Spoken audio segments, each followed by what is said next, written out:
I was taken back to the Hobart cop shop and, video interviewed and done the whole no comment thing. And I remember the cop said to me though, he's like, where did you get the money from to buy that gold necklace from Prouds in Glenorchy, which is a outer suburb of Hobart, for this price on this date? And I remember just thinking, how the hell do you know that?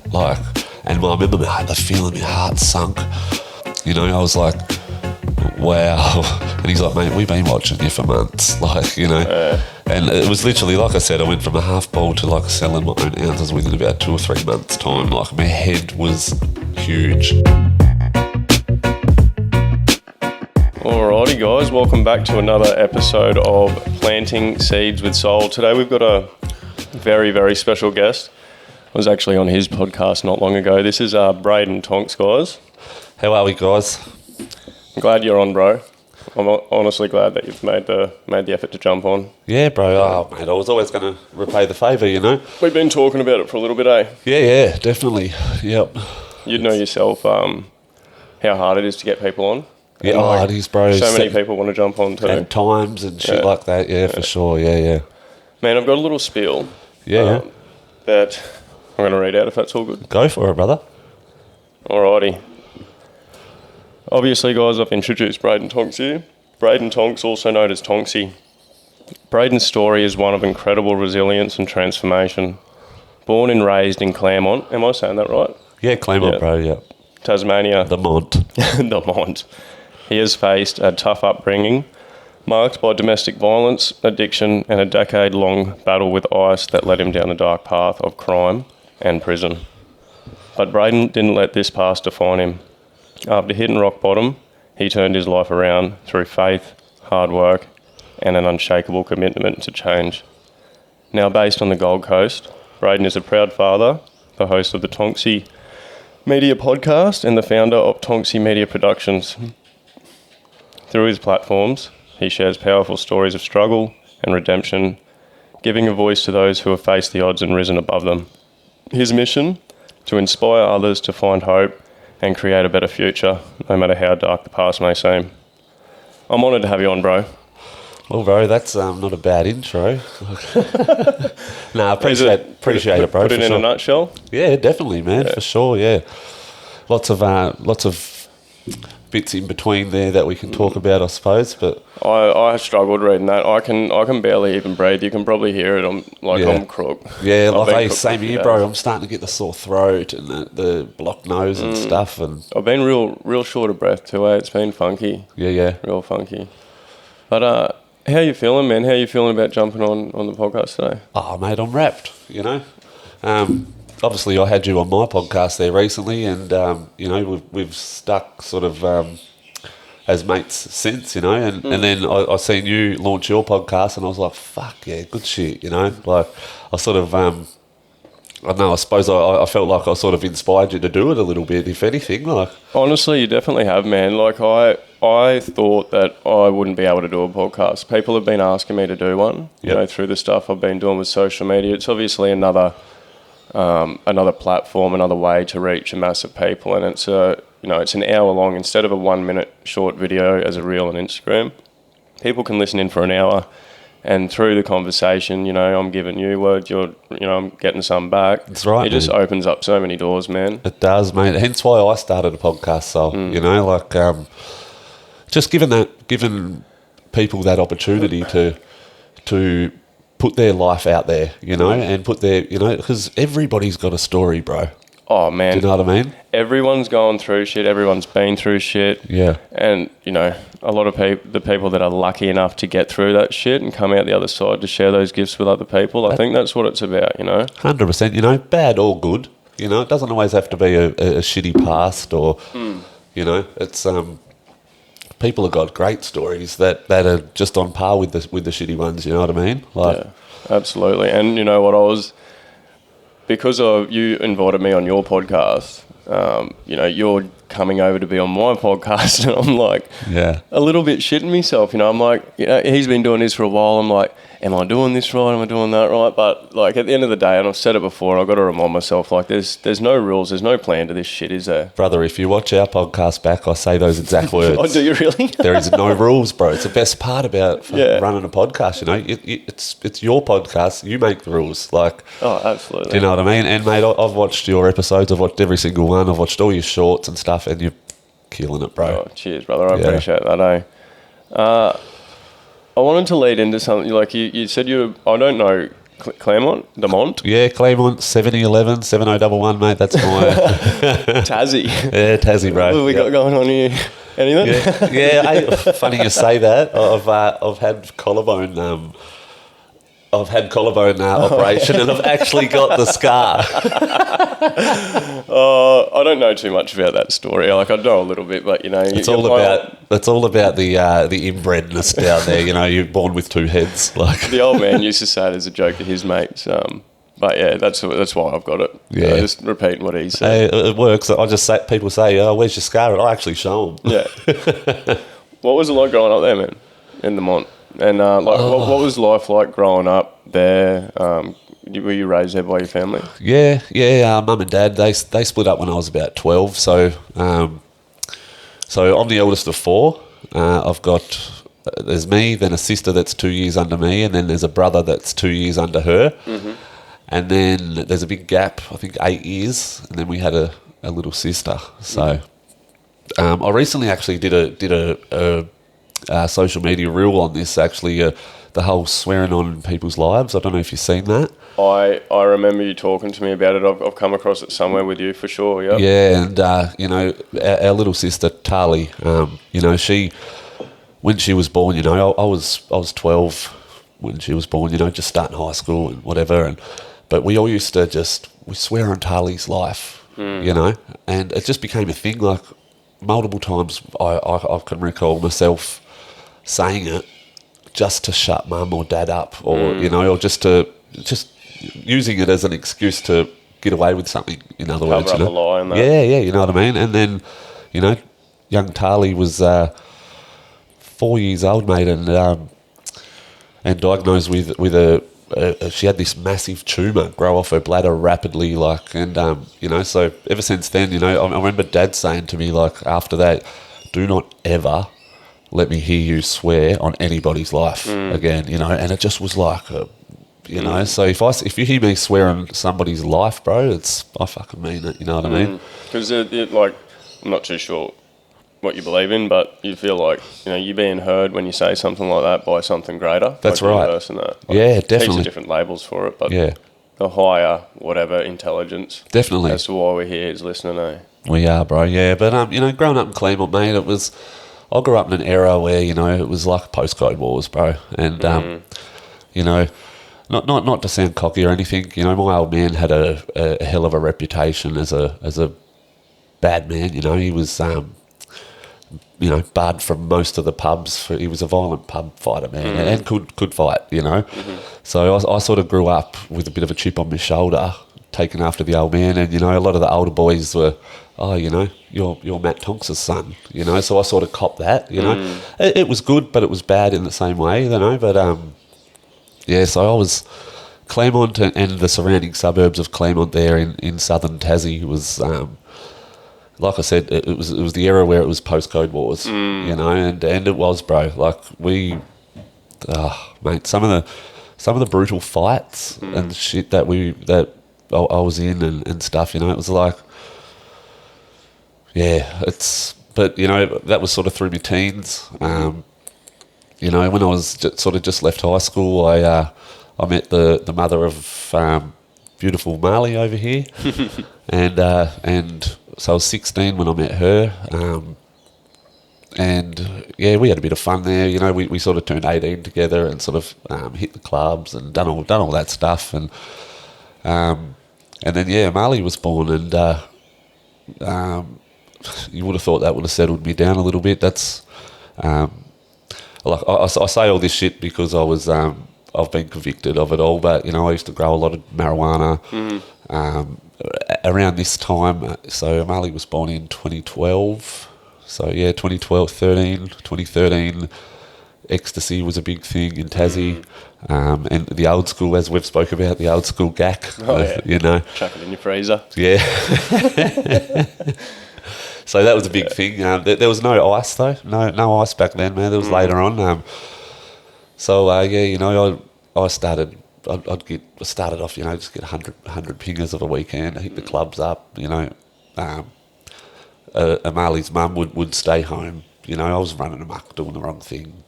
But I'd come home with pockets full of cash, you know, get us by, and then, you know, every couple of months I'd have a crop come through and whatnot. So we were always had the money. At the same time too, you know, I'd just started an apprenticeship as a metal fabricator.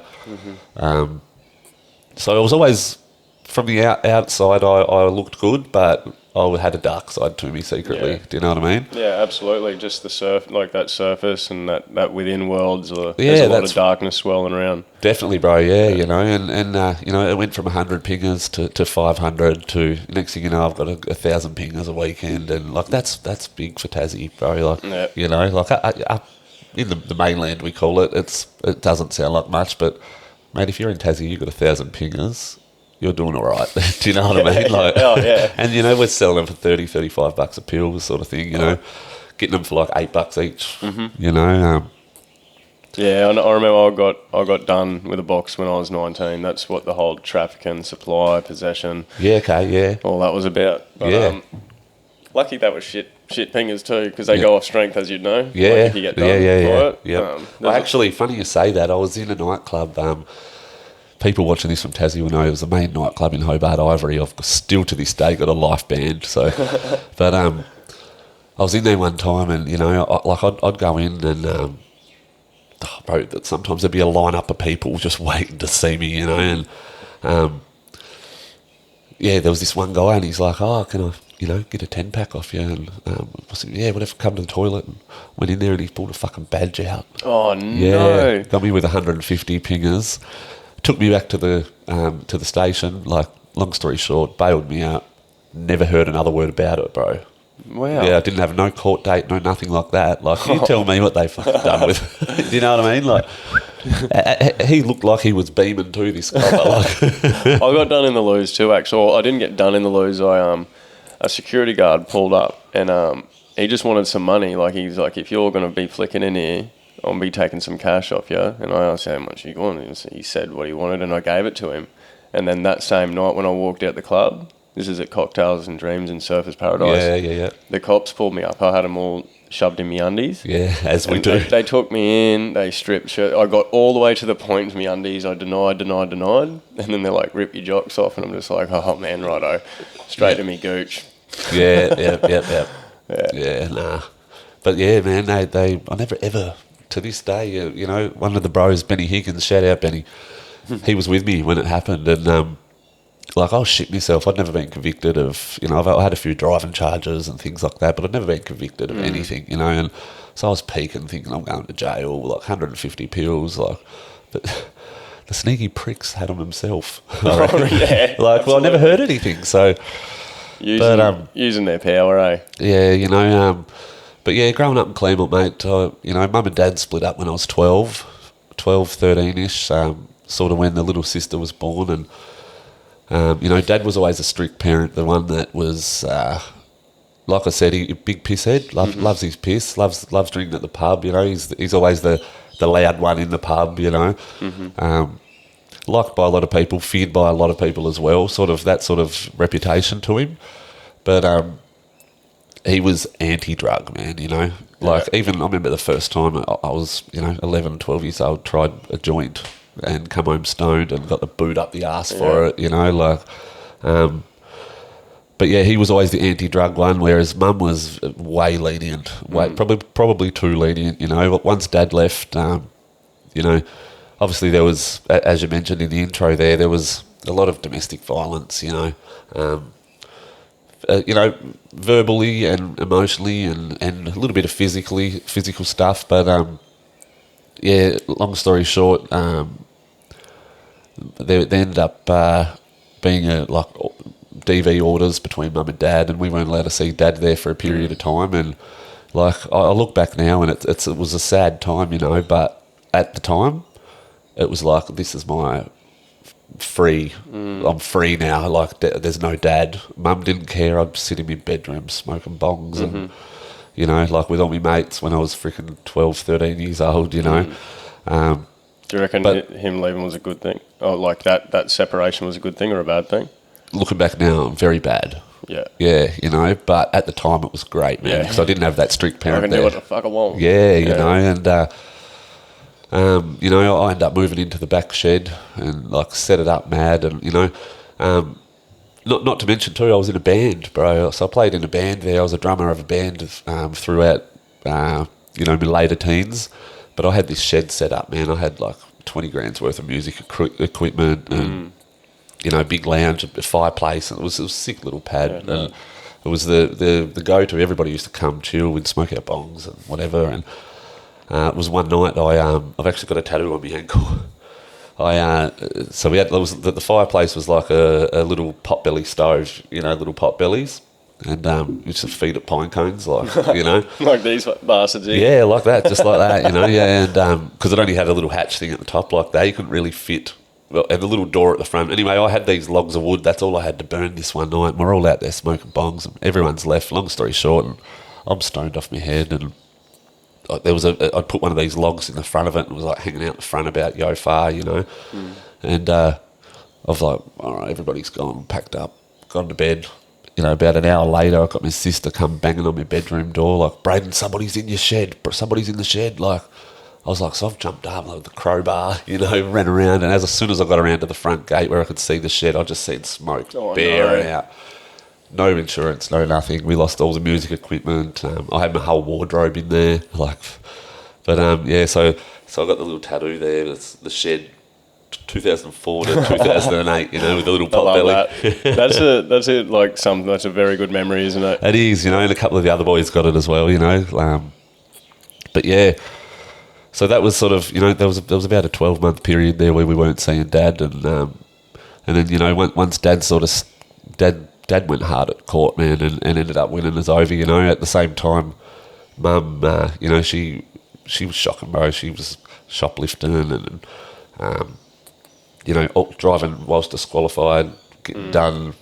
At the same time, too, she started her own drug addiction as well. So, so you know, she'd leave us, you know, and her little sister was only two years old max, you know.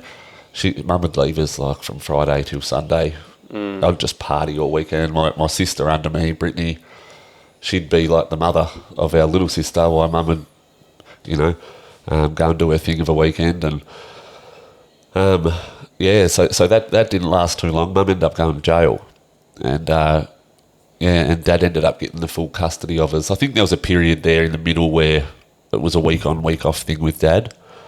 But yeah, within no time he had the full custody of us. You know, he was doing the right thing and whatnot. But yeah, I remember one day though, I was working at Claremont Village. It's just like it's got your Woolies and your reject shop, and you know, just a little complex there, and a little cafe. I was working at this little cafe, and during this time we weren't seeing Dad, and you know, Mum had drilled into our heads, you know, like, Dad will go to jail if you go and see him, you know, like.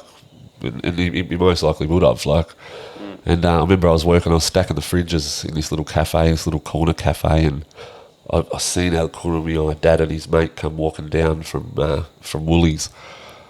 I was like, oh shit myself. I was like, I hadn't seen Dad in about 8 months, you know, and I was always the closest one to Dad, you know, his firstborn boy, you know. And yeah, Dad's come walking down, and the look in his eye, man, I'll never ever forget it. Like, I just watched him well up, you know. And it wasn't long after that we ended up with him anyway. But yeah, Dad was always, you know, pulling me out of freaking fights here and there, and I guess I just had that chip on my shoulder because of his reputation, you know, and a lot of people knew me as his son, sort of thing. Like, but yeah, that was sort of Claremont in a nutshell, mate. We like I said, the postcode wars. We'd literally all message each other like, righto, let's meet up on the village green, which was like a big soccer oval in Claremont. We'd get there and made a big all-in brawls, like, you know, no weapons or anything, just punch-ups, you That's know. how it should be anyway. Yeah. You know, I don't even know what the go is with weapons. It's obviously a fear thing. Fear of getting beat, right? That's right, man, yeah, I suppose. I'll never use a weapon, mate, unless there's, you know, if 2 or 3 people, I'll have a crack with my fists, but, you know, if there's any more than that, maybe I'll grab a weapon then to save myself, I suppose, but that's the old me, mate. It's, you know, since I had kids myself and whatnot, I grew out of that real quick, you know. It gets you nowhere anyway, doesn't it? Like It does. If you look at the benefit, there's none there. Yeah, exactly. Yeah. And unless it's to protect yourself, like proper, and That's right. and or your family. Yeah, your loved exactly, ones. man. You know, kids especially, man. You know, it's like they're my world, bro. It's do anything for them, you know. Like I literally would shoot somebody for my kids, you know. Like I think any sort of person that's got like their head screwed on proper would do the same thing. You know, 100%. I wouldn't even think twice. I'd take a human life over my dog. Yeah. There's a lot of people out there that I'd take out. Yeah. Over And my dogs, dog. man. Dogs, you know, you've got that bond with your dog, bro. That's just as important as your children, you know. Like you're the dog's dad at the end of the day, you know. Like Absolutely. yeah. So What? So, how do you reckon all like growing up, the Mont, your dad, your mum, all of the stuff that happened with the nastiness between them, it would have obviously played a big part in shaping you into the man that, you know, we're always constantly changing, but what we've spoken about this before, you obviously went down a path of drug addiction. And definitely, bro. You've been to prison. Yeah. All that sort of stuff. Yeah, you know, so I suppose when the little sister got sick, you know, which I believe is a big karma thing. That makes me believe in karma, bro, from us all swearing on her life all the time, you know, and not meaning it. She got sick, you know, long story short, she spent a couple of years there in Melbourne at the Children's Hospital and whatnot, and Mum lived over there with her at the Ronald McDonald House. I believe that was a big part of, how do I put it, like, sort of brought the family back together there a little bit, you know, and then until Mum sort of went off the rails a little bit, and then we ended up with Dad. But I believe, you know, I think, I hate to say this, and Mum will hate hearing this too, but I think knowing that she had gone down that addiction path, I was always inquisitive, you know, and like I said, you know, once I met the kid's mum and stuff, like, and started dealing the pingers and stuff, I was always popping them myself, and also I always had that addictive personality. It wasn't until, so I was 19 when Amali was born, 2 years, and exactly 2 years and 1 month later, my second daughter, Harlow, was born, beautiful Harlow. So they were both born on the 19th, hence the little 19 on my face, you know.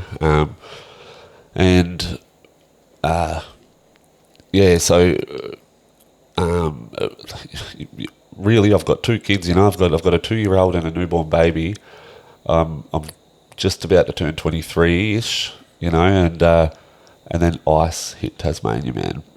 And there was none of these warning signs like, you know, this shit will ruin your family. Like, it was just like, wow, man, you can smoke this stuff like a bong and it's like having speed. Like, this is cool, you know. And that's really, as disgusting as that sounds, that is how it was, man. And I'm sure there's so many people that'll agree from Tassie. Like, it was, you know, but I'd hide it from the kid's mum. You know, So my main dealer at the time lived straight across the road from us in Claremont, and and at the time too, I was working as a qualified tradesman, metal fabricator for a big boat building company, like earning mad money, and I was working an Arvo shift, so I'd start at 4 p.m, work till midnight, or do overtime, you work till 2 a.m, you know, and mate, it went from, you know, going to work 5 days a week to, all right, I'm going to have the Friday off, but I'm going to tell her that I'm going to work. I'd hop in the car at 3:30 on the way to work, go and do a block, come and park up behind at the dealer's house, out the back of their house, and stay there the night, on the pipe the whole night, you know.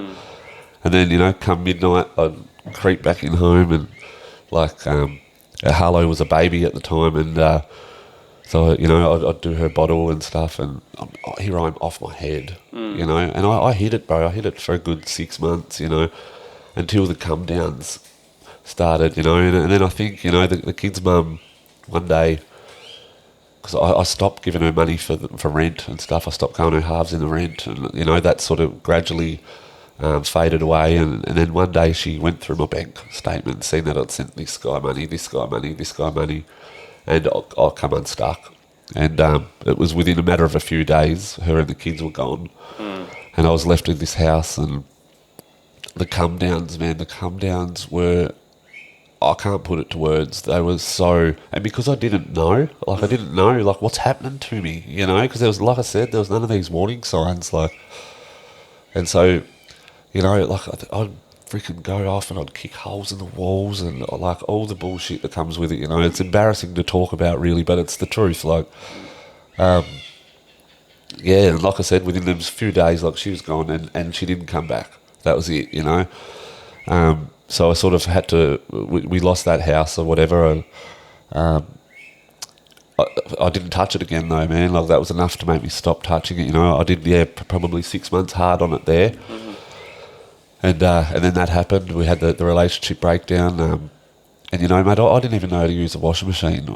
I got with her when I was 16. We moved out of home together. We had about 5 rentals over the 7-year period I was with her. She was like a mother to me, in a way. You become codependent, eh? When you're with someone. You do, without realising until they're gone, you know? Especially when you don't know, about codependency. You don't even know it's a thing. You just think, it's just you mould into it. Whereas we should be taught to be good with ourselves and then go out and, external sort of validation. Yeah, no, you're 100% right. Yeah. And so, I moved into a little flat underneath my uncle's house, and next thing you know, I've got the kids. I've got a newborn baby. Well, not newborn. She was 6, 8, 10 months old or whatever. And then Amali over here, she was 2, running around, little terror. and both still in nappies. It was such a handful. It felt like nowadays it's dude, you're a man. But coming off the drug and having to deal with the fact that, I've lost my whole family at my own fault. It was so hard to deal with, man. It was so hard to deal with, just it being my fault, You knew that at the time? Yeah. So, anyway, I eventually started to build my life again. I, found another partner, and she, I got my own house. This is my first rental just on my own, It was just a 2-bedroom place in a small suburb of Chigwell, which is just next to Claremont. So still in the area, and got another partner and stuff. I was only with her for about 12 months, but she helped me. She was good chick. She helped me, get the kids week on, week off. So I had the kids 50%. Life was bliss, Still growing the pot, and so and working flat out. So. But yeah, long story short, there we had a break up, and I was good still for good 6 months, having the kids a week on, week off, getting up, getting them ready for school, doing their hair, plaiting their hair, and and getting them off to school, and then heading off to work for the day, and and then there was just this one day, bro. And I've been on a few podcasts now. People ask why, and I don't have the answer, but I just had this feeling come over me one day. I think I knew because there was a couple of the boys in the area that were selling ice, I was like, fuck. I'm just going to go and see old mate. Just get 1 point. And he used to blow pipes as well, just a point in a pipe. I remember that, man. I used to go through so many of them, and the trap house that I used to go to when I was hooked on it. Yeah, he was very, very good at it. Yeah, made nice little short ones. So was I. I used to make big bongs and all, bro. Yeah, it's a wild world. There's a lot of people out there that would be listening to this going, what the fuck are these guys talking about? Yeah, but there's also a lot of people that'll be like, I know exactly what they're talking about. Bloody yeah. But anyway, this one day, so I went and got it. I remember standing in the laundry, and I remember just having this pipe at just 1 point. I remember just my whole scalp went tight, and I was like, oh, that's what it feels like. I remember now, And that was it, mate. I was back on it. Literally daily. And went from that to, you know, I started, you know, ticking like a half a ball. What's that, a day?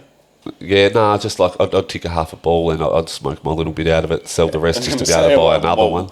Yeah, no, but I will get to that. Yeah. Of recent. So, yeah, okay. But yeah, so you know, I'd tick half a ball and I'd smoke my little bit out of it and you know, make enough money back to buy another one. So I wasn't making any money. So that went from ticking half a ball to I started chatting to this chick in Melbourne, right? And she was from Tassie originally, and I went over to Melbourne, seen her. I was on the stuff, obviously. She was on it as well. She introduced me to a guy there in Melbourne, and the prices, like, for like an ounce was like a third of the price in Tassie, man. And so I was like, I can do this. Like, I remember I bought half an ounce off him and straight in the undies, straight on the plane from Melbourne back to Hobart. Piece of piss. I was like, wow, I was shitting myself though, man. Like, sweating fucking proper bullets or what? Until I got through and like landed in Hobart, and I was like, oh, wow, that's easy. How crazy is it? Like you know, you'd pack that shit in your jocks. Like if you didn't have that, you'd be sweet as rain. But but as soon as you put something in and you're doing the wrong thing, you think he knows, she knows. Yeah, fucking ED's looking at me funny. That guy. Yeah. Don't stop me. But hey, so it was like that was easy. So I went back next week and I got 5 ounces, bro. Like bang, straight in the undies. And that's a lot of weight. I remember I like you know yourself, an ounce you could scrunch up the size of an egg, you know, and I rubber banded it, put in another bag, rubber banded it, put them like, stacked them in the undies, put like 4 or 5 pairs of undies on, so it was like real compact in there. Yeah. And and then bang, man, straight through with 5 ounces. I remember making 20 grand cash in my pocket that week, and it was like, wow, you know. Yeah. Back the next week, done the same. Back the next week, done the same, and I cashed right up. And then it was so I did it 4 weeks in a row. 3 of those weeks were 5 at a time, you know. And the 5th week, I was like, I'm going to go 7, you know, 7 this time. And because he dropped the price and stuff, and it was like a big headache. I'd had an argument with the chick that I was seeing over there that introduced me to him. He was in Sydney at the time and he weren't going to be back in time before my flight. Rah-de-rah. I missed out, so I like hopped on the plane with, I think I had 20 grand cash on me. I remember I had like 10 grand in my backpack and I put 5 grand in each shoe. And I used to always book the flight and I'd be like row 1, seat C, like aisle seats. I was the first off the plane every time, you know. I'm a tall guy, mate, leg room, you know. You are tall, aren't you? But I touched down in Hobart and off the plane, mate, and I'm walking along the tarmac because I don't know if you've been to Tassie, but no, I want to go. It's a tiny airport, man. I think there's 4 or 5 gates, you know, tiny airport. There's none of these hop off the plane, you walk down a corridor, it's just like straight onto the tarmac, you know. Walking along the tarmac and like following the witches' hats, and I'm thinking, this guy don't look like he works for the airport, like plain clothes, like gotten a bit closer and he's come straight up beside me and grabbed me by the arm, and I had a real cocky attitude about me. I knew I had nothing on me but cash, you know. So I don't fucking touch me, like. And he's like, "Do you want to keep walking, or we make a scene right here if you want?" He goes, "Keep walking," like show me his badge and stuff, and I was like, "Oh shit!" Yeah. And I remember I didn't even make it into the airport. They took me in like there was like this door that it was like a half renovated room. And dude, they strip searched me like to. There was 2 of them. They strip searched me to the like right to the point of like pull it back, show us under there, you know. Yeah. It was so embarrassing, and you're on the puff too, eh? Yeah, I was high as but I hadn't had nothing though because it fell through, so I was like hanging out, you know. Yeah. And this is back in 2018, 2019. And so, like, anyway, they got my phone. Obviously, before boarding the plane in Melbourne, I'd been like messaging this one and that one, like, can you just hook me up, like, just like even 1 ounce, like, you know, just people back in Tassie. And So they took my phone. They got everything, man, out of my phone. The most embarrassing part was when I took my shoes off and they had the cash in my shoes. So it was like the cop said to me, like, "Mate, you're having a go, aren't you?" You know. Like, so I was taken back to the Hobart cop shop and video interviewed and done the whole no comment thing. And I remember the cop said to me though, he's like, where did you get the money from to buy that gold necklace from Prouds in Glenorchy, which is a outer suburb of Hobart, for this price on this date? And I remember just thinking, how the hell do you know that? Like, and I remember the feeling my heart sunk. And, I was like, wow. And he's like, mate, we've been watching you for months. Like, And it was literally, like I said, I went from a half bowl to like selling my own ounces within about 2 or 3 months' time. Like my head was huge, you know. And anyway, that was like my first ever offence, apart from those few driving offences and whatnot. And long story short, I remember they said to me, look, we can lock you up, get a what do they call it, a warrant to search your house tomorrow morning, or you can just give us the consent now. We'll bail you tonight, and you can give us the consent to go through your house. And I was like, well, you can go through it. I've been gone for the last few days. It's only been my housemate there. Like, and little did I know, this whole time I'm in the police station, there's already police at the house with a warrant. They've gone through. They've taken my whole security system. They've found a pound of like off trimmings where a crop had just been pulled. So I was done with a pound of weed, heap of glassware where I'd been blowing pipes and things like that. And I think they found all up like about an 8-ball, like just that would have just been, scattered around everywhere. Yeah, and a tick list that had been ripped up, put in the toilet, but the dickhead didn't flush the toilet. So they've got this wet tick list putting it back together like a puzzle. Oh, man. But, anyway, from that day, mate, I started to, paranoia, because it was a white four-wheel drive that they took me from the airport to the cop shop. And I swear to God, every white four-wheel drive was them, man. Like, I got so paranoid. And I was riding around at the time like a high-power ZX1000, high powerful road bike, Oh man, they were following me everywhere, I swear. And I was still talking to this chick in Melbourne. She actually came over and she got strip searched at the airport, and they knew who she was because just obviously they'd been watching me when I'd go to Melbourne and when I'd come back and all that. But yeah, I ended up packing up my whole house. I had a little courier ute and a big trailer. I packed everything on that. I had kayaks on the roof, and I drove to Melbourne just to get away for a while. I was so paranoid in Tassie, and I spent the next sort of 12 months with this chick in Melbourne. And while I was in Melbourne, I went back for court, and expecting to go to jail. I thought I was going to go to jail just for the pound of weed alone. And I ended up getting a slap on the wrist. I got I think it was a 12-month suspended sentence with like a 2-year good behaviour. So the next 2 years I've got to behave myself, or I'm in jail for 12 months. And when you know yourself, you're like, fuck, this is going to be hard. Yeah, so the first eight months or so of the relationship in Melbourne, we were clean as a whistle, living a good life, had a beautiful house over there, and then we started using again, bro. And this is where the I'll say intravenous use come into it, 'cause she used to do that, and and that's where she just got real bad, man. It's like a whole nother level when you start. I've never got on the pick before. Yeah. Only heard stories.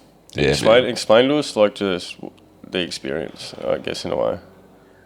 Well, if you've smoked it, that's like smoking leaf and then smoking bud. That's such a good way to put it. I completely understand. Yeah. You know what I mean? Mm-hmm. So that, if that makes sense. I remember the first time, she done it, and it was like, what the fuck has just happened? Let's fucking party, It was like, but yeah, that's where that started, and shit just got bad from there. You know, mind you, I've got this 12 months hanging over my head. Mm-hmm. I've gone back to Tassie to see the kids one time, and I just, you know, the whole paranoia thing that comes with the whole using.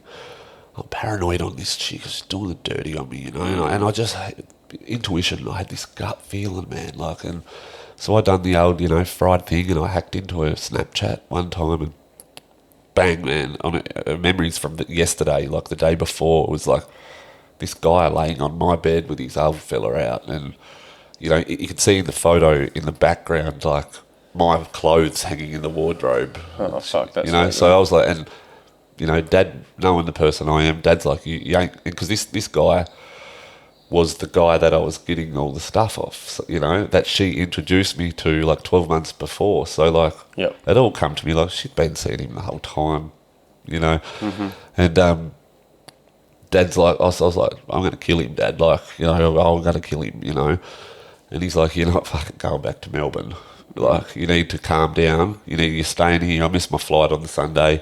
Dad wouldn't let me go back. He was worried I was going to get killed, you know, because they were a bunch of bad guys, you know, lebos. Lebos tend to have, in that drug scene, they tend to have a bit of pull, you know. And so yeah, it was about 3 weeks later I finally went back, because all my vehicles, I had a few vehicles, I had the road bike, I had, you know, all my clothes, I had furniture, everything. We had a house, you know. 3 weeks later, man, I went back and the fucking house is empty. I'll give her credit, all my stuff was packed in the garage. The only thing that was gone was my dog, and I had a purebred bull terrier. He was my boy, man. He was like you are with your dog, you know. She took your dog. That's the only thing she took, bro, and I've never seen him again since, you know. And he was actually Amali's first birthday present. Oh man, that's like a really deep. That's what Oh, they call got a me. blow below the belt. Yeah. Big one. That's It got me, fucked. bro. It got me bad. Like, I would have rathered her take every part of my belongings, vehicles, the lot. Just don't take my friggin' dog. Like, you know? I know. It's like the one thing that would have got you through. You know. And he was there. You know, I'd have times where I'd be bawling my eyes out, man, you know, and he'd just be there, like, always, you know. Click of the fingers, mate. He was anything, like, he was well trained, like. But anyway, she took him, and yeah, and like, so I've gone to the house is empty. I was like, what? And, you know, and she worked at a big shopping centre over there as a cleaner, and so I'll go straight to her work. Surely I'll find her at her work, a cleaner, you know, in a Westfield. You'll see him everywhere, you know. Nah, I went up to one of the workers. No, she quit a couple of weeks ago. So, I'll go to her daughter's school, maybe her daughter's gone. Still to this day, never ever heard a word from her, bro. Dead sad. She didn't Poor run her, mate. yeah, but she was, like I said, she was on the stuff too, and she was a really paranoid person as well. So It I really think- does fuck with your head, eh? yeah, man. So I think it was for the best, you know. I wasn't hurt. I was more hurt of, like, you know, having some motherfucker on my bed with his old fella out, you know, Oh, and, man, that and seeing the sting. photo, bro. Like, Oh, it was, yuck. you know. So that was sort of enough to say, like, you know, go away, you know.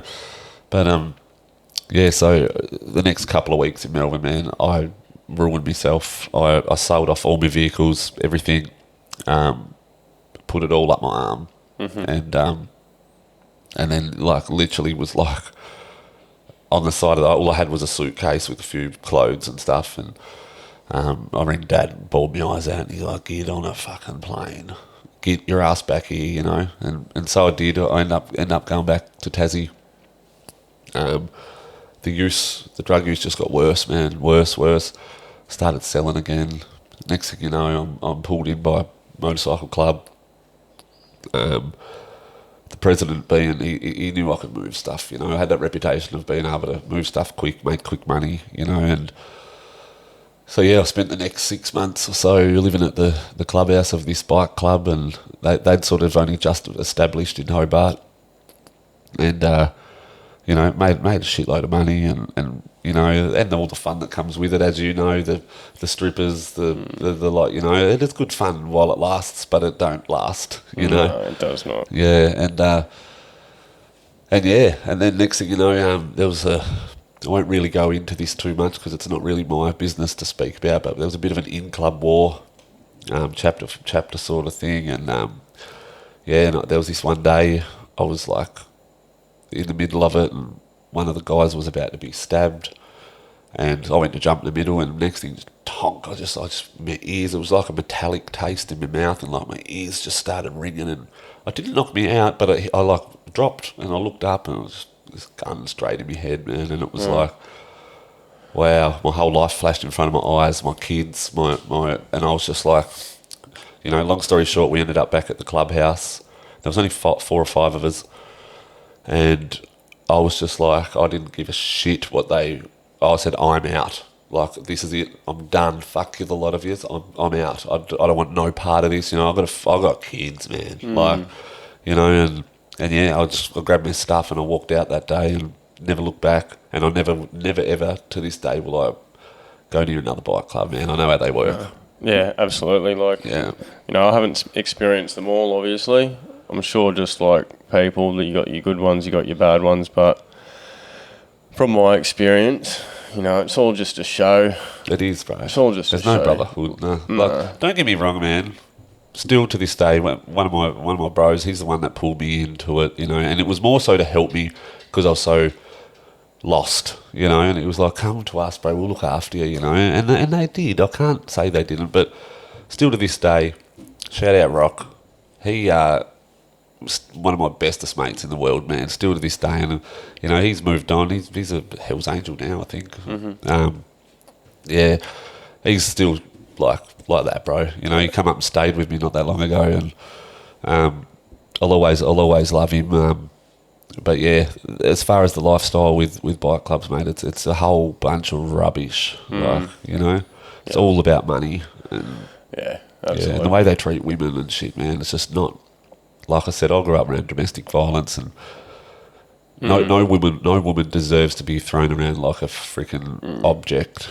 Yeah, I'm sure if it was their daughter, they'd be thinking of it a fully different way. Eh? Yeah, I remember one time, you know, there was a party going on there, and this you know, stripper was out having a cigarette, and it was my job to just sort of keep things cool. You know, I wasn't drinking or anything like that, or on drugs, and I went out and had a cigarette, and just the fear in this chick's eyes, man, was like, I was like, you're right, darling, you know, like, doing a lighter. She's like, oh, I'm right, no. And mind you, like, 10 minutes before, man, she's just been in there with the, you know, bits out, like, and just being treated like a freaking rag doll. You know, no good, like, no, and she was petrified. Like, it was just. And I think that's that's obviously a life you can get stuck in too, much like, you know, addiction to ice and coke and pot and people and whatever. Like, you get stuck in that cycle, and you're like, you get to a point like, how do I find a way out of this shit? Yeah, and you do. It's like you get so familiar with it that you're too scared to step into the unknown. Yeah. Because it's so uncertain. You're like, I don't even know what's there. I think I was lucky, bro, that this in-club war thing happened, you know, and I just had the oomph in me to say, nah, F you, I'm done. Stop me from leaving. Do you know what I mean? Like, and I did, and they all was just like, good on you, brother. You know, like, they let me go, like, you know, because they try and make me stay, mate. I would have just went off like a helicopter, I tell you, you know, like, yeah. Arms and legs and everything. And as you know, you sign a contract at the start of it all, and it's all just rubbish, bro. Yeah, next subject. But, yeah, so I left there, and bro, this was where my absolute rock bottom happened. I was homeless. I remember sitting there, had all my stuff with me, and I was, you know, like those big green boxes you see on the sides of the road, like, yeah, I remember sitting down behind one of them one night, man, in Tassie. Tassie's freaking freezing, bro, and it was pouring like hail, and like, the rain was like coming down so hard. And I remember sitting behind this thing, man, like shivering with all my stuff, absolutely nowhere to go, nobody to call. And I remember just like, I didn't believe in God at this stage, you know. And I just remember praying, like, God, if you're real, like, help me. I was bawling my eyes out. I was like, oh, help me or kill me. I want to die. Like, you know, I'm done. Like, you know, Dad, like, as I said, Dad was, Mum's in jail. Dad's so anti-drug, he's like, I don't want nothing to do with you if you're on that shit, mate. Like, piss off, you know. Like, and I respect him for it these days, you know, because it opened my eyes to a lot of things. But I remember sitting there, yeah, man, and it was like nothing can possibly get any worse than this. You know, the rain especially, and I was only in a t-shirt, and I was like literally shivering, thinking, oh, I've never been this cold in my life. Like, it was horrible, you know. And then the rain stopped. I remember I prayed, bro, for the first time. Like, God, if you are real, please help me. Like, what do I do? You know, like, or if you can't help me, kill me. I want to die. Like, you know, and yeah, you know, the rain stopped. You know, daylight, because it was the middle of the night, daylight came through, and it was like, bang, got a message from someone or whatever, and I was right again, you know. It was like something worked, you know. And so sorry, during, like, I've still got this 12 months hanging over my head here, you know, and during that time I got caught a couple of times with possession, just small bits and pieces. I got caught driving on the lick stick. I think I had about 7 lick sticks. So I'm going back to jail. Well, I'm going to jail, you know. I hadn't been to jail yet. And yeah, I think there was a couple more. I remember once I sort of had left the club and whatnot, and I ended up at these like real low, like, housing commission flats where it was just a whole bunch of like schizophrenic people in like they're all just like 1-bedroom flats. Just the perfect word is scummy. Do you know what I mean? Like, as it gets, like, it was bad, bro. And here I am. I'm like 1-bedroom flat. I've just got this mattress in the corner of this guy's lounge room. You know, that was like my shelter. You know, fully homeless, and riding a push bike around, getting around on a push bike and stuff. And I ended up meeting this chick. I'd known her for a lot of years. You know, we had a one-night stand back when we were 16, you know, before I got with the kid's mum, and she'd just got out of prison, and she was hanging around these flats too, and she ended up getting a house, you know, through, like, just leaving prison. They got her an accommodation and stuff, and we ended up in a relationship. I ended up moving in with her,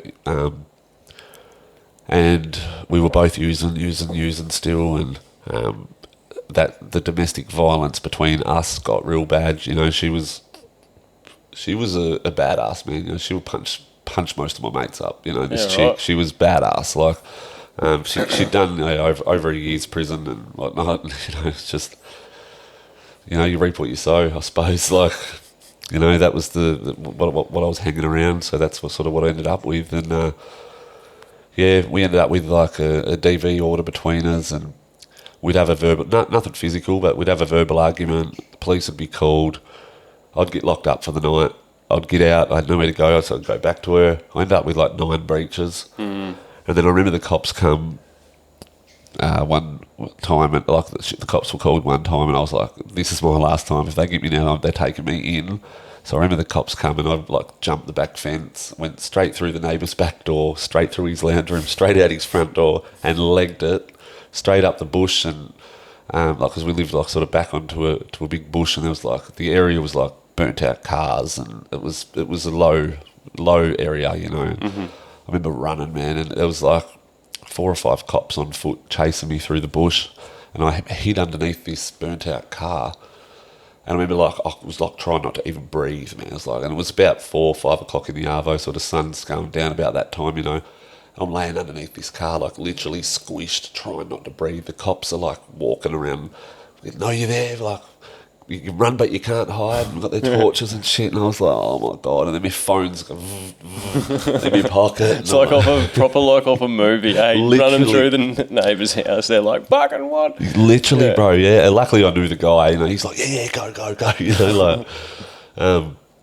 But yeah, anyway, I laid there for about 2.5 hours until it was silent, and ended up getting out, and I ended up, I might have went to Dad's house or my brother's house or Uncle's house or something, and I ended up on the run for the next 2 weeks.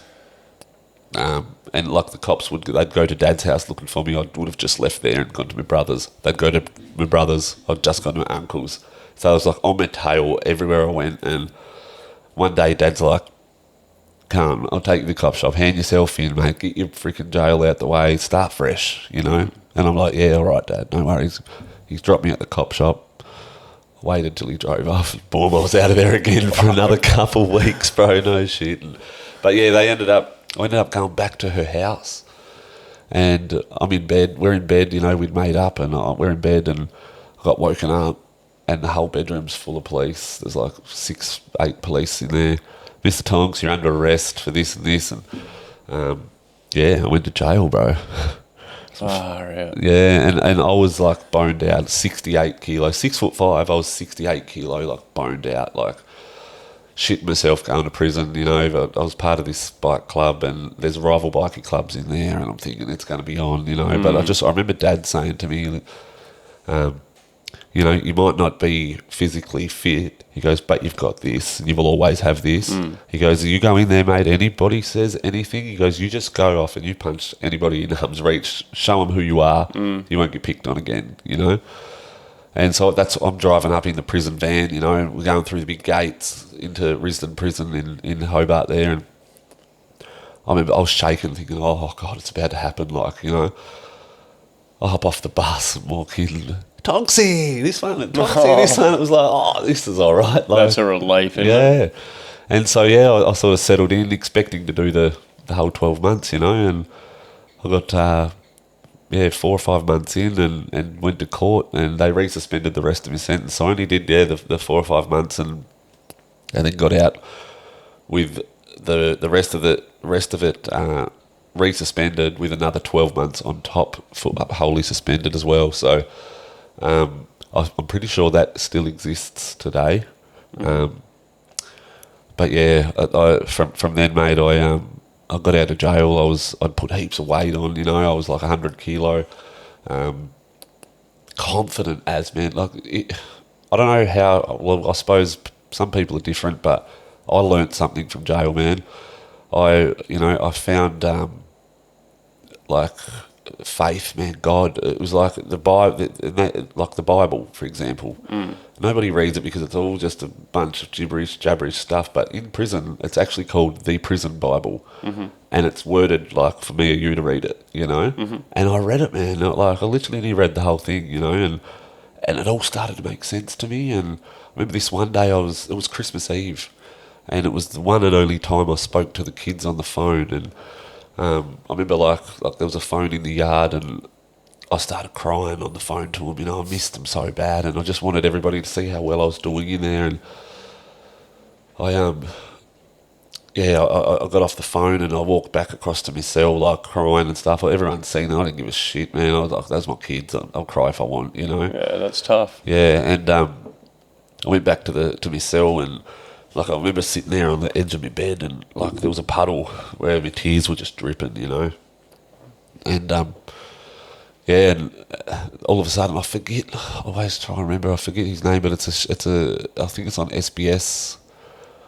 But it's he's a what's his name? I can't think. But I look up at the TV, and this guy's just preaching God hard. I was like, wow, that's weird. And then next thing, over the big PA system across the whole prison, Braiden Tonks to the cross gates, I was like, my name's never been called out. Oh, what's going on here? And for a professional call, so it's a professional call is if it's your lawyer or something like that calling you.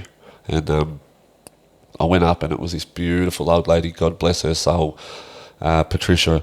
I've actually reached out to try and see if she's still alive. She was this 92-year-old lady, and so she'd be 96, 97 now.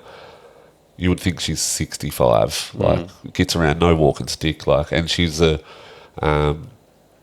she's God, and just before I went to prison, I'd met her, and she was, sort of trying to teach me it, and I just didn't. I was still on the drugs. I didn't really. I was trying to take it in, but didn't. But then when I got to prison, it was it all hit me. It's like, wow. And then anyway, this phone call this same day that this guy just flashed up on the TV, and then minutes later, I got this phone call, and I've gone down expecting it to be my lawyer or something, and it's like, hello, Braiden.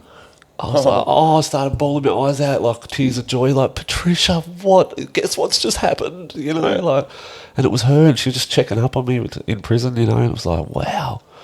And from that day, mate, I started to figure, you know, the more faith you have in it, the more you believe, the more it shows. Yeah. You know, and yeah, man, it's got me through out of prison right up till today. I still I still pray and you know, like coming from a family that I came from, man, like we were so opposite. You know, I no way, we'd never go to church or anything. It's like we almost laugh at people like that when I was a kid, you know.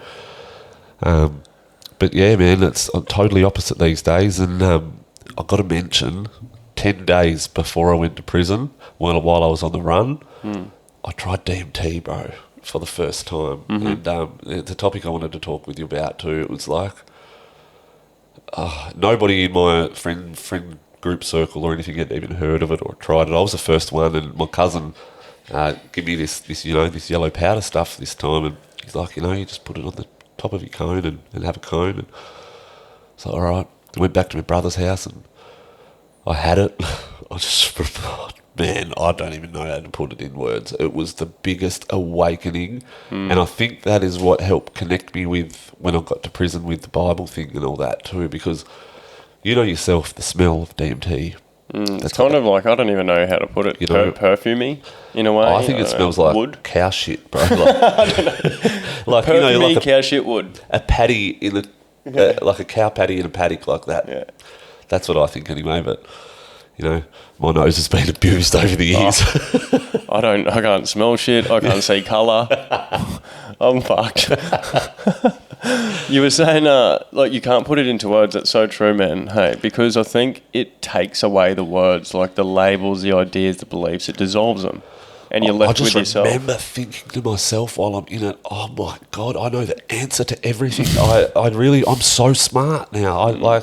It was the key. It just unlocked something in my head that's like, wow, like I understand revolution or evolution? Evolution, yeah. And it's like, I understand where I come from. Like, you understand what you are, and it's literally like, I just don't know what to say. It's amazing, and I truly encourage anybody that hasn't done it, you know, drug or anti-drug, man. I think everybody should try it in their life. I really think so, man. Mate, yeah. I've had some here. Last time we spoke, like I had like a couple of grams of it, and Why didn't you let me know? I had a little journey with it maybe 6 months ago. Yep. And then it's been sitting here. So I guess what I'm trying to say there is it's not addictive. Like it's been sitting there. I've had the opportunity. I haven't even bloody thought of it until now. Yeah. Well, mate, look, I don't look at it as a drug. I don't think it's a drug at all. We've all got it in us. It's in every living thing, plant, grass, freaking, you name it. It's in it. It's just, you know, it's in our brain. Like, you know, the best way to describe it, which everybody describes it, and even if you Google it, it's released when you're born, and it's released when you die. That's right. Yeah. And you can release it if you through breath work. Yeah, it obviously breath work. gets released. Yeah. And then you've got the whole ayahuasca thing as well. Yeah, I was actually researching it before I come here today because I wanted to talk a bit about it and try and explain it, but I can't. Nah, it's one of those things, like we can give our sort of personal experience of it, individual personal experience of it, but at the end of the day, and you know, every time you go and do it, it's different.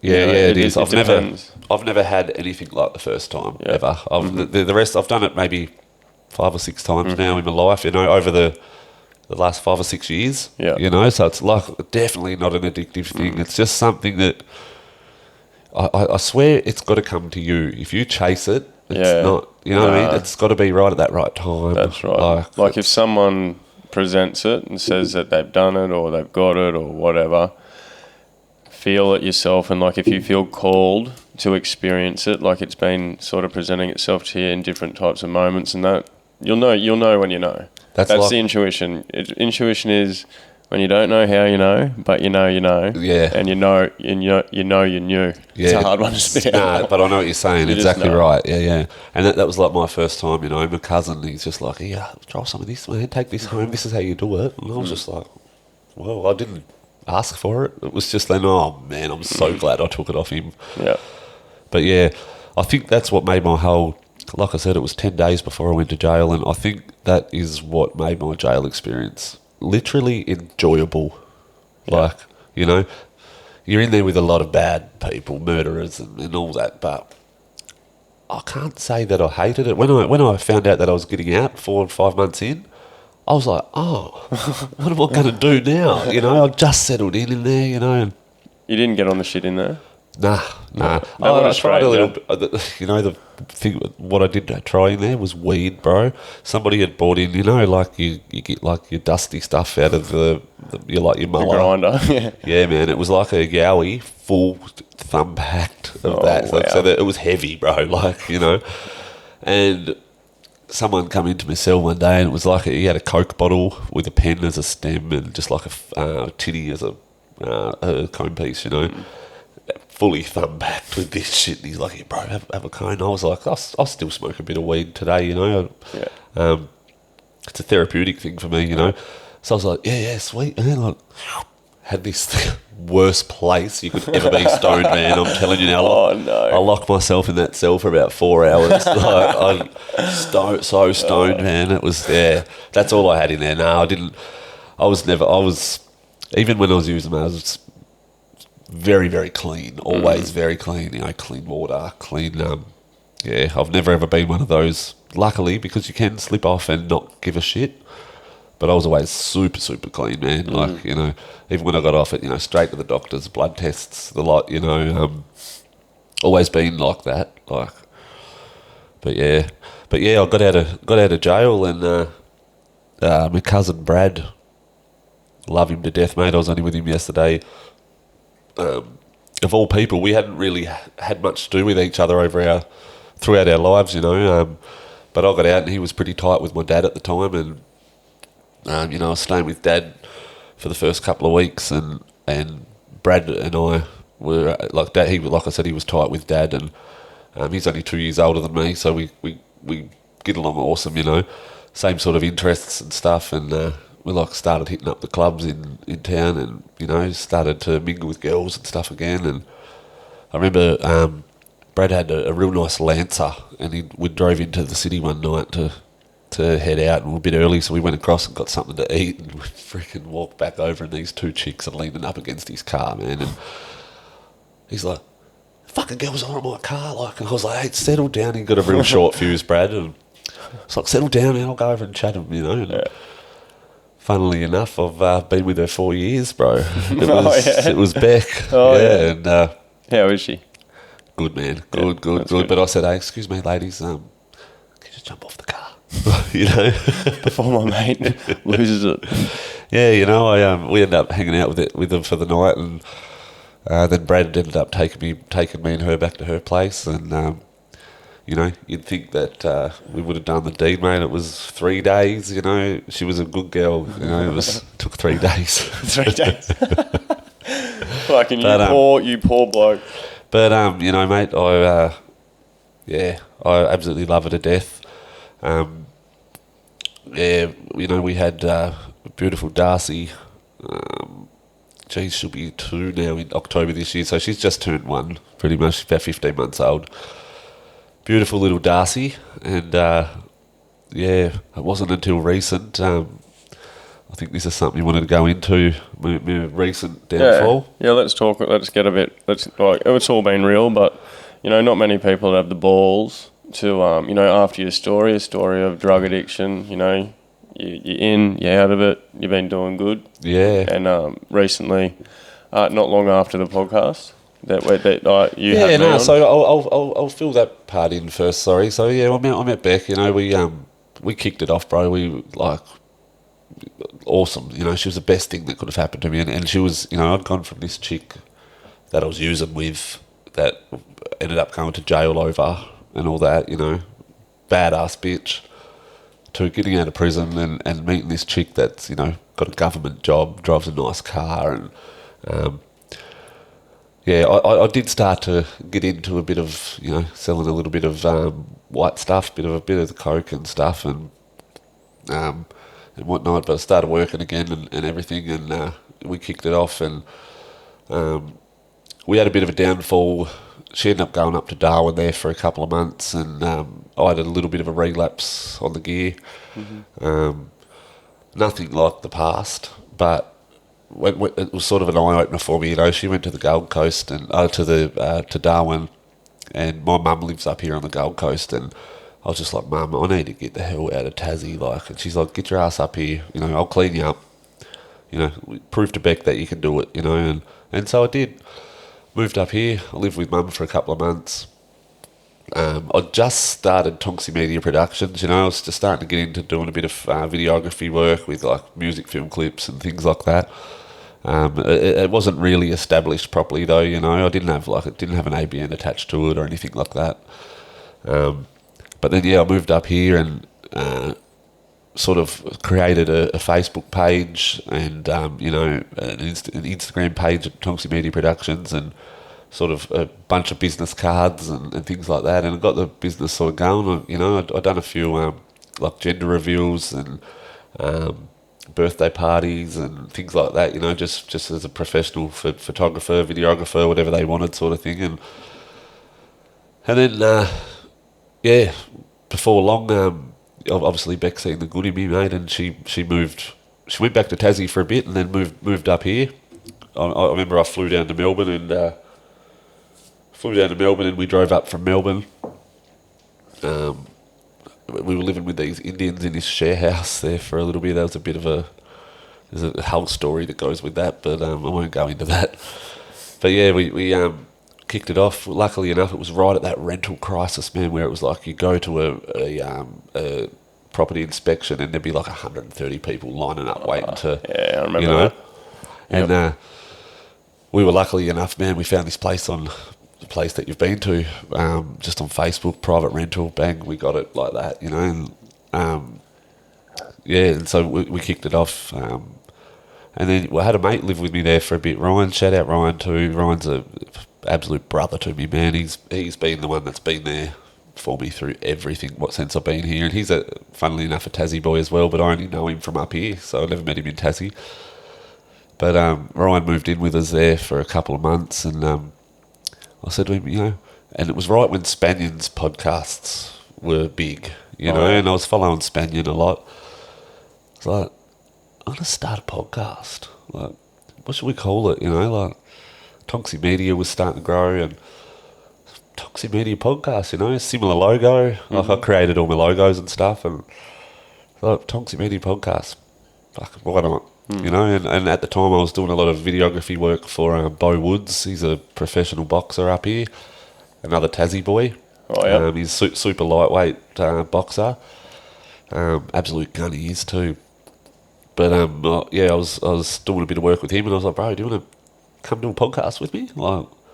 What's the worst that can happen, And Bo will laugh at this because I hired this podcast studio out in Burleigh. We went and recorded it. I had a camera, a Canon camera, good camera as one, a phone as another camera, and a freaking GoPro as the centre camera, right? Well, we got no footage. We stuffed it. We got the whole audio, yeah. That's all right. But we stuffed it, and so I've got home and said to him, bro, we fucked it. No. Do you mind coming and doing it again? It'll be the same questions and shit. Went and done it again, smashed it. That was my first ever episode that I put up live, Mm-hmm. It's still on there. And I mean, you watch that. I did my first full season, 20 episodes, man. I went, here I am, this recovering addict from Little Claremont, Hobart, Tasmania, to now I've had some of the biggest names, in Australia come on my podcast. Even America, I've had people from America on there, New Zealand, but blokes obviously following the same sort of journey I'm following, the recovery addiction sort of community. People like Danny Shannon, bless his soul, Russell Manser, all the big names. I've had a couple of guys. So one of my sponsors, shout out Inside Out Coach, and there are a couple of life coaches, man, that have helped me along the way. They're awesome. Danny Lloyd and Jordan Lockerbie. I've been, following. I don't really get on the scroll too much, but he actually just popped up before you got here, and Yeah. he's doing. I can't remember where it was. He's got some event going on, I think. Yeah. He's doing some good work. Danny, the pommy guy? Yeah. Yeah, he's a legend, bro. Yeah. They actually invited me down. I went and stayed down in Adelaide with them for a week and stuff, and they put me on this big healing journey and magic. done some breath work and all that sort of stuff. And float, like, have you ever done that float? You float in the salt water. And the darkness as well. Yeah, it's in like a... It's like a solarium type thing, yeah. Oh man, and fully naked too. Like it was crazy. Like takes away. It's about taking away like as many senses as you can. You know, touch, taste. You're laying there for an hour. Sight. Yeah. You're laying there for a full hour, and your whole body's just floating around in there. Like it's crazy, man. But those guys put me through that. But but Danny put me onto these two guys. You've probably seen him, Shannon Outhouse. He's been a guest on my season 1 of my podcast. He's ex-bikie. He's got the tattoos on his face and looks the... Oh, yeah, I have seen him. Yeah, I know who you're talking about. He's growing huge on socials now. He's got a full film crew following him. He's actually coming up next month to do a bit of work with me up here and stuff too. So, but I had him on, and I had one of his bros, Chase Atkinson, man, and... Oh man, he's had a hell of a life, you know, up in the Northern Territory.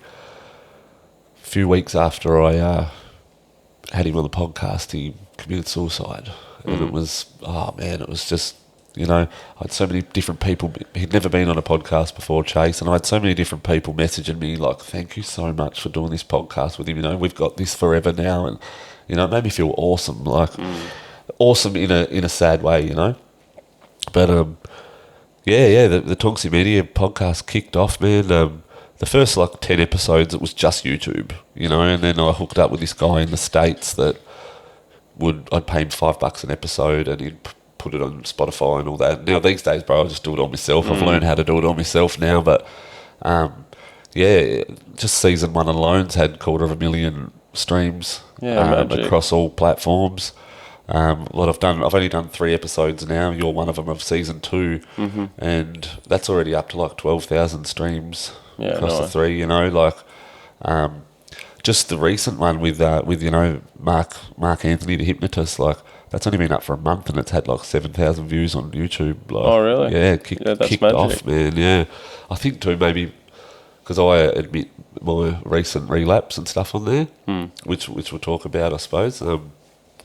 Yeah, but so it's Tonksy Media podcast was something I never ever thought I would ever do, bro.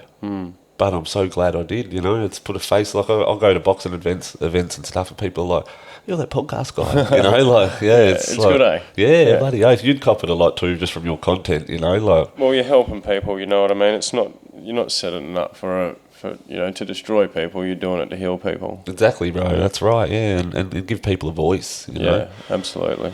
But so Tonks Media podcast is still kicking.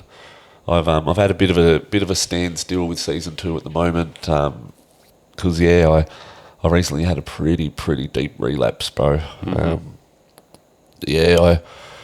don't have a reason. I think it was just flashed in front of my face, and it was sort of one of them moments I'll have a go. You know, I'm just tough, man. I'm not going to be addicted to it again. Dummy. What's happened to you every other time? Do you know what I mean? Yeah. Well, we're forgetful creatures, aren't we? We've got amnesia or whatever it's called. But it got bad, bro. It got really bad. When I had you on the podcast, I think I'd done it maybe once or twice before that, you know.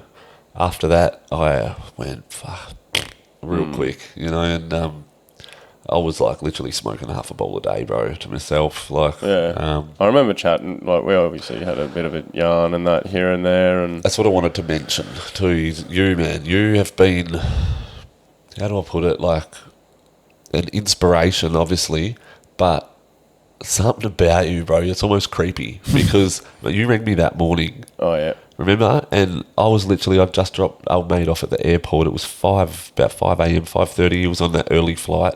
You must have been doing your morning run or on the beach or whatever as you do. And you messaged me, actually, and you're like, "Is everything all good, bro?" And I hadn't give off any signs to anybody that I was, you know, that I can remember or that I think, you know, and I hadn't, I don't think, and you just had that gut feeling. And then I rang you straight away, remember, and I was on the phone to you for about 2 hours or something, and I just bled my heart out to you, remember, and it was like this is what's happening, bro, like I'm cooked. Like, Straight up honesty, but like that's respect right there. That's it's not easy, eh? Nah, man. No, it isn't, you know, especially when somebody you've just met or you know, like when you've got your face on social media every day, you know, you're running a podcast, you're supposed to be that guy that, you know, people look up to but yeah, man, it got me hard, and I think it come down to that guy that I actually took to the airport that morning. He come up here and he bought an ounce while he was up here, and it was just feeding, like, you know, it was just there, and it was like hard as, and you know, before I knew it, here I am sitting like a lonely soul in my house. Beck's left, she's taken bub, come back to Tassie. Yeah. I just used by myself, just sat there and used, and seriously dug my hole so deep, bro, where I was just like, I don't think I can come back from this, you know, and I really didn't. So I was like, this is my life now. Like, fuck the Tonksy Media podcast, fuck this, you know. Yeah, and, you know, every day I was fighting for my relationship, and I was getting more negative no's, you know, and it was like, this is it, you know. And, you know, I've got my mum, my beautiful mother that was like, Braiden, you know, and dad, you know, dad from afar, he's in Tassie, it's only phone calls, but having mum there, mum being mind you, she's 5 years clean now from a 20-year drug addiction. Having her there, like, just coming up, she'll just come up and she'll just, you know, do my dishes, or, you know, throw a load of washing on, or sit there and just talk to me, or we'll go and get a coffee, or we'll go and have a bite to eat, or, you know, just what's the word, like, just occupying my mind with other stuff, you know. Yep. And she did, bro, and before I knew it, I was like, oh, I haven't touched it for a week, you know. Magic. And then It's so good. and then I'd have another go, and I'd, like, just the one night, and you know, the next couple of days I'm on the downer again and sooking, you know, Beck, come home, I need you, you know. And her look on it was like, clean your fucking self up before you even try and talk to me, you know. And yeah, and now you know, I'm just nearly 3 weeks clean now, and never been so determined, bro. It's like, I know it sounds like the typical crackhead thing to say, but I truly mean it from the bottom of my heart. No one can sit there and be like, fucking bullshit, mate. It's like, don't actually shut the fuck up. Yeah. Within yourself, shut the fuck up. I'm Yeah. going to tell you to, because what's going on within you is your shit. What's going on with the whoever's got to judge, That's right, is their shit, you know? That's right, man. And I've learned too, man, I don't care of anybody's opinion. No, neither do I. I've learnt that so well now. Like, It's so good, yeah, it is so freeing, man. isn't it? Yeah, like, I truly don't care. Like, why would we worry about what others are thinking about us? Yeah, that's right. Like, Yeah. what's the fucking benefit there? You know, whereas I've always been that sort of guy that's like, oh, I'm not going to do that. Imagine what they're going to think of me, or you know. Now I'm just like, have a look at me. Like, I don't care. You know what I mean? Like, Yeah, bloody oath. and that's the truth. I really don't care, man. Like, and that's the best part about it is, you know, if I have a relapse, it's my business. Yeah. You know what I mean? But it's but yeah, this time, bro, it's like, words are words, bro. Actions are actions, I suppose. You know, I can say all this and that, but it's just, you watch. Yeah. That's all I can say, brother. And it's you know, I've got the kids back in my life. You know, Beck's up here at the moment, you know, with no return ticket. That's so good. Yeah. Yeah. And you know, we're going so strong, man. And you know, we had a beautiful day there the other day when I sent you that photo. You know, big barbecue with my family up north side and all that. And yeah, bro, it's I'm surrounded by good people, surrounded by my kids. It's I've literally erased all the people that I was dealing with recently out of my life. I just thought I've got to do that first. And I have, you know, and it's, yeah, Here I am, brother. Mm-hmm. Yeah. It's like if you want to hang around me and be my mate, we do it without that shit. Yeah. You know? Yeah, that's right. Just yeah. like maybe even Beck done you, clean yourself up and look that tank. That's exactly right, brother. 100%, yeah. Because you're no good when you're on it.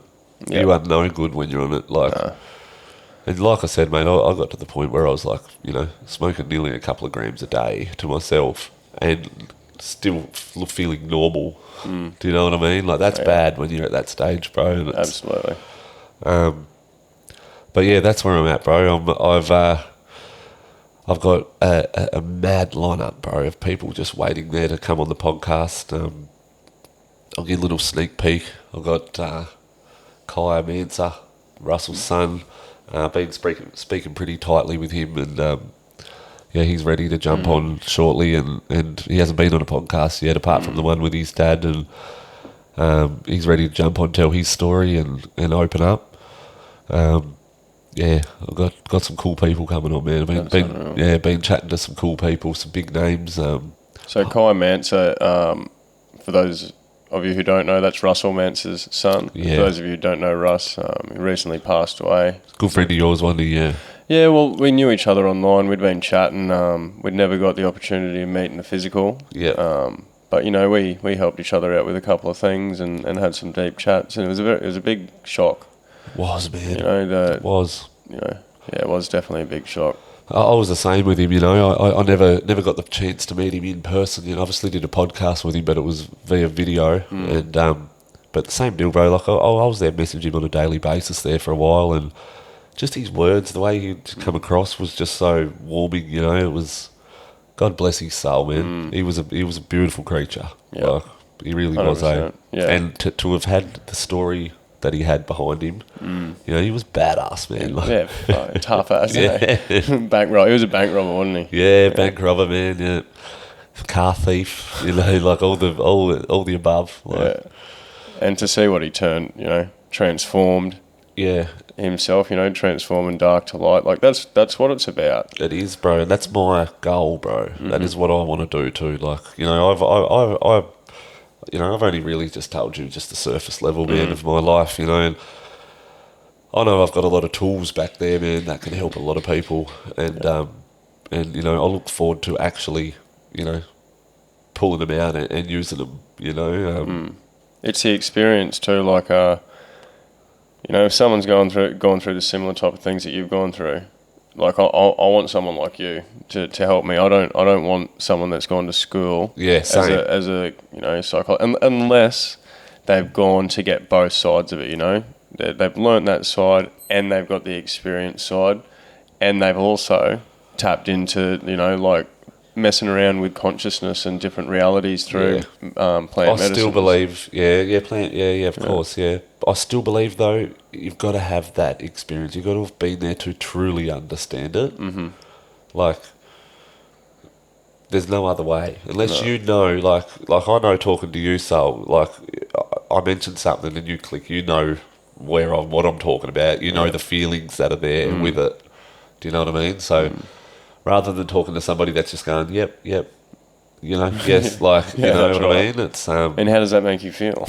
Yeah, exactly. Well, do you know? Like, you should know. Have you felt it? Have you seen what I've seen, thought what I've thought, and felt what I've felt? If you haven't, then you actually don't know what the fuck you are talking about. And I'm one of the most kindest, I'll always speak nicely and stuff, but if somebody like that, mate, I'll just say, get fucked. Yeah. Do you know what I mean? You're not my person. Mm-hmm. Like, that's it. Yeah. Well, man, we'll probably wrap it up. There's one more thing I wanted to ask you. I want you to let people know where to find you, obviously, for the Tonksy Media productions and all that sort of stuff, and also just a bit of a message. What's a message that you would like to give people? What would the Tonk want to say to people? Well, firstly, you'll find me on most social media platforms. Instagram's just Tonksy Media Podcast, one word. I'm verified on there, so it's got the tick, the blue tick.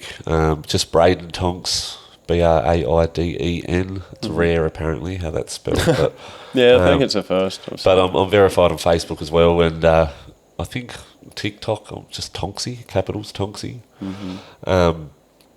I'll try and add it up in the end here. Yeah, easy, bro. Yeah.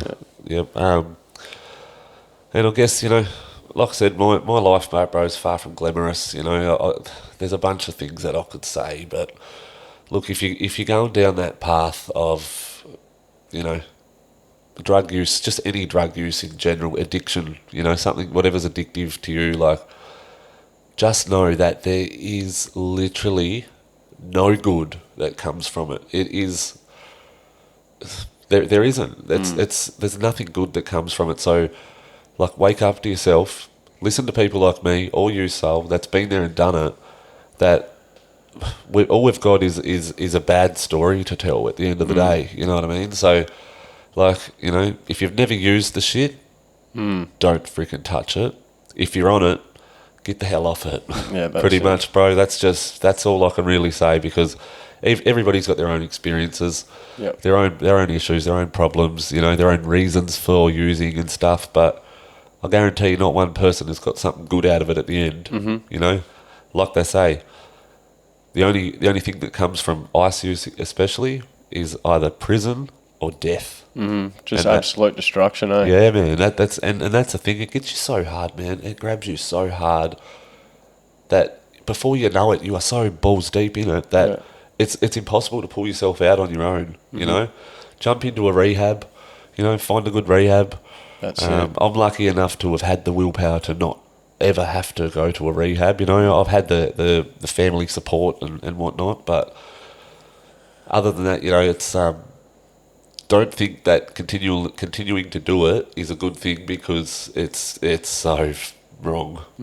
It's shit, man. There's nothing that good that comes from it whatsoever. Man, it's not forever, is it? Nah, no way, man. No, you're lucky to get the 12 months out of it, trust me. Yeah. You'll end up boned out, missing teeth, this and that.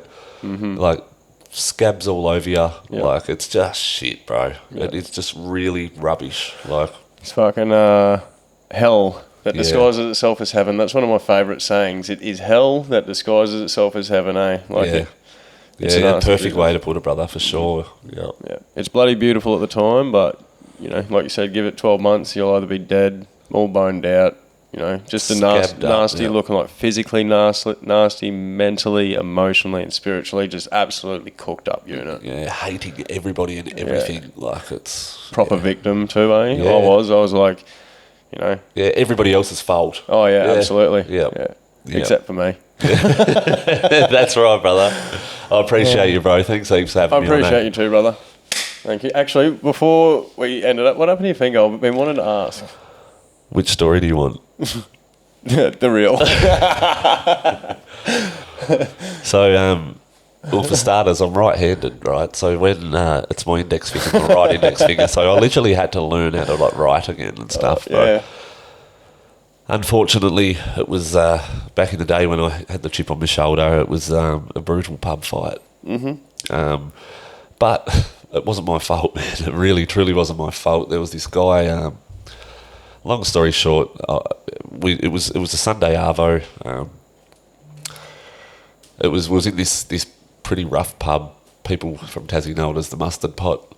There was always fights and shit there, but there was live music playing through the arvo. We were all on the piss drinking schooners, and I was blind drunk. I was with the kid's mum still at the time, and this guy was just like eyeing me off all day, and I was like, come and say something, I had that sort of head about me, and anyway, as the night went on, I stand at the bar, someone nudged me, and I turned around. As I turned around, it was him, and he's just gone bang, and head butted me, and just out of instinct, mate, it was exactly the same glass as that. I hit him with the glass, and I cut all the tendons and stuff. No. Yeah. So it's a bit of an embarrassing story, but that's I usually tell people that I ate a 10-pack of fingers and chewed it off in my sleep, and it's worked. I should have went that one first. Eh? Oh shit! Oh, thanks so much, man. I'm like I said, absolute blessing to have you. I appreciate it, bro. To be sharing your gifts like you've just done now, it's especially with your daughter. Yeah, man. Yeah, to hear it. Beautiful like Amali behind the camera there. It's good for her to hear this stuff, Yeah, I've always been open and honest with them. Some things they don't like hearing, which I totally respect. Her and her sister, but I like to be honest, man, and I like them to. I don't want to tell them lies, No, that's right. they love me for who I am, you know, and they are dad's girls. But yeah, I want him to grow up knowing that dad's done it tough, but he's gotten to where he is now, you know. So Good stuff. appreciate it, my brother. Thank you, bro. Thanks again, brother. And guys, go check out Braiden. I'll chuck all the stuff up at the end of this video, however that works. But thanks for coming on, bro. Anytime, brother. You're Anytime. a legend. We'll catch up again soon, eh? Definitely, bro, for sure. All right, guys. Thanks for tuning in. See ya.